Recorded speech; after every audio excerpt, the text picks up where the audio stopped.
can I just stop you a second? Is anyone having problems with this? Right, okay, can I use you? Because just playing this drill with a couple of you there, and I noticed there's a couple of things that we could kind of add on to. So you lap fax out, and then we're off. So the punch comes through, and as soon as I block, that's it. Excellent. So don't give any, that's where we don't want to move the body. Yeah. Just the punch on its own. So we know if it's in, it's in. Now, the thing that makes this a little bit sticky, and the difference that we got is, so you've gone for the punch. When I turn, allow me to leave, because you kind of get more explosive energy on the technique if you allow me to leave that fax out position. So I'm leaving it and then lap. So then we'll recapture that. So you're going to punch through, let me leave that, and then recapture it. Okay. So if I do that on you, in order to change here, all I'm going to do is lap fax out. So that's how I've changed. So I'm going to punch, you've turned and you've left. Then we get that noise where I get to catch something in motion. So I'm going to punch, he leaves, and we lap. So I'm going to punch through, he's left this fax out position then. And that's what I'm going to catch up. So punch, that's what I'm going for, and lap. If I punch and go straight with that, so you turn, most of you are probably finding that there's not much kind of snap or punch in the lap sound, and it will be because of that, because you've kept it. If I get an opportunity to move on the arm, then I get an opportunity to apply that energy, that noise. And when we talk about energy, sound is a form of energy. You know, it's multi-directional, so I'm looking at you, but you guys on the side can hear. So this is a form of energy as opposed to muscle, which is monodirectional. So sometimes, like if I'm doing a pack sound, I don't hear that pack out. It's a push. It doesn't have that explosive energy. If I hear it, then it's got something. If I do a lap sound and I don't hear it, sometimes it can have the feeling of moving you rather than your opponent, your partner. If I hear it, it has that snap to it. It has that ability to put something in. If I don't, it may not feel as constructive. So if I'm using that mentality with the lap here, I'm moving down his arm before getting a contact. I don't need to lift off and catch it. I'm going to move down. But if I don't change my wrist position with that at all, then it feels very sluggish and clumpy. And that's a little bit of what's happening when you've gone for the punch and you've turned. I've kept the same contact throughout, and then I'm trying to put something on. You know what I mean? So I'll punch, he turns, keeping the same contact throughout, feels sluggish. If I punch and he turns and I allow him to move away from my fax out shape, then I can recapture that. And you're going to have something on it. You're going to feel something and hear something. So I'll punch, he turns to block, and I'm going to allow it to leave this momentarily. It's a very subtle thing, but it's there. And the other thing as well is when you're defending this, so lap fax out please from there, and we've changed the shape. In order to defend this, so remember, you're not going to move anything. You're not going to turn, you're not going to move that fax out, just punch. So that's what we're going for. Again, the punch goes in, great.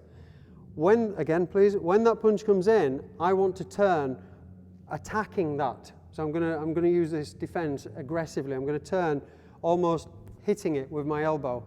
So I'm using quite an aggressive kind of jumps out here. I'm dropping into that. That in turn is meaning that I am leaving his fax out position, giving him something to then recapture. So you will punch. I will attack the attack with my elbow. Because I'm bringing this in, I'm probably coming away from his arm. He can then recapture that with some noise and therefore some explosive energy.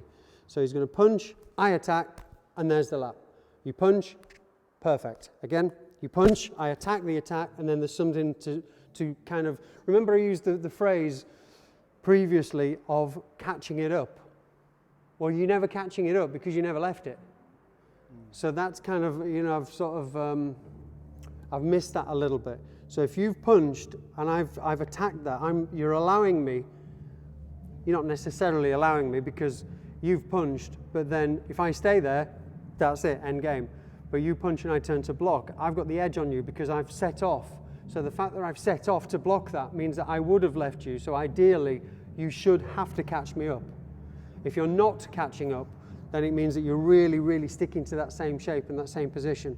So it's not a case of that you must lose that contact, but allow yourself to lose that contact.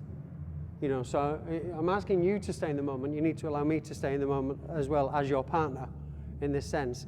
So a simple lap and fax out, boom, and we're in. So he punches, great. Do this in slow now. As you punch, I then turn to defend that by striking in with my elbow, which in turn means I leave his fax out shape. He then catches that up again. He punches with nothing telegraphed. Excellent, back again.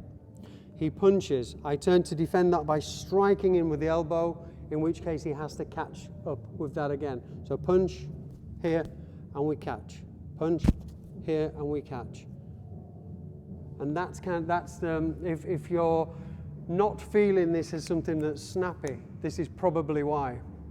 And obviously what we're after with this then is that in Chi Sao, if we're rolling and you find yourself using a lap fax out and it's stopped, then you're going to punch through the middle. That's what we're after.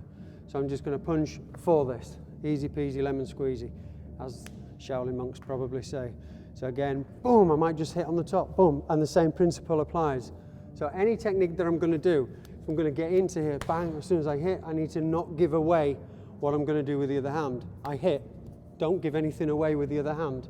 So there, it just skipped from one to the other. You know, not planned, because you don't, again, remember what I'm saying with this drill as well, is to stay in the moment. If you plan a technique in Chi Sao and you think, I'm going to do technique number whatever, that's not Chi Sao. That's way too orchestrated. The whole purpose is that you learn your techniques, you learn to remember all those techniques in storyboards, which we call forms, and then we get to kind of see how they interact and you know, work or don't work to your benefit or not in Chi Sao. And this drill is just to try and help that. So I'm trying to stay in the moment. From here, I'm going to hit. If he blocks, then I continue. I punch. If he blocks, he's left me now, so I get something on it. I punch. If he blocks, and use the thumb, remember, because of the angle of this, because the elbow is high, you must allow yourself to use the thumb. So I punch straight through. I'm going to allow myself to use the thumb, because that's where it's coming from. Here. I punch straight through. Straight through. Ideally, I'm not going to have such a gap. I've either hit him or I'm going to have to react immediately. But don't get ahead of yourself. If I feel him move, he's left this shape, that's also what I'm catching up. Lap fax out, please. And now he can punch. Great, straight through. If I defend this, I defend it by attacking my elbow in, and there you probably heard he's got something to catch up with.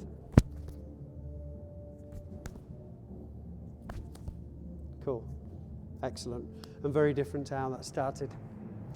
So allow yourself that disengagement, so you've got something then to catch up, or you've got something to catch, and you've got something to lap. Otherwise, you're kind of sticking in the same position. It feels a little bit stayed. Can we have just a little bit of Chi Sao then, with the idea, of course, being that if you do a lap fax Sao, I want to see if you can defend this. What can sometimes happen is when we use a lap Sao, you may well end up laps out and the punch comes in and he turns with such an epic turn. As I punch with my right hand, I sidestep to my right. And then this becomes even easier. Or if it's the other side, I'm going to lap fax out, bang! And as I punch down center, because it's kind of like the flip side of this. I can hit and give nothing away. That's great.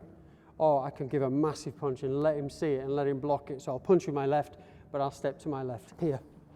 So then this one's in. So we have this kind of flow to it. And it's not, don't think of this as a technique, it's a principle, it's an understanding of never doing anything you can't recover from and just trying to work around that obstacle. Keep thinking of your elbows, keep your hands relaxed, usual rules apply. Cool, thanks for listening. Grab a partner, give it a go.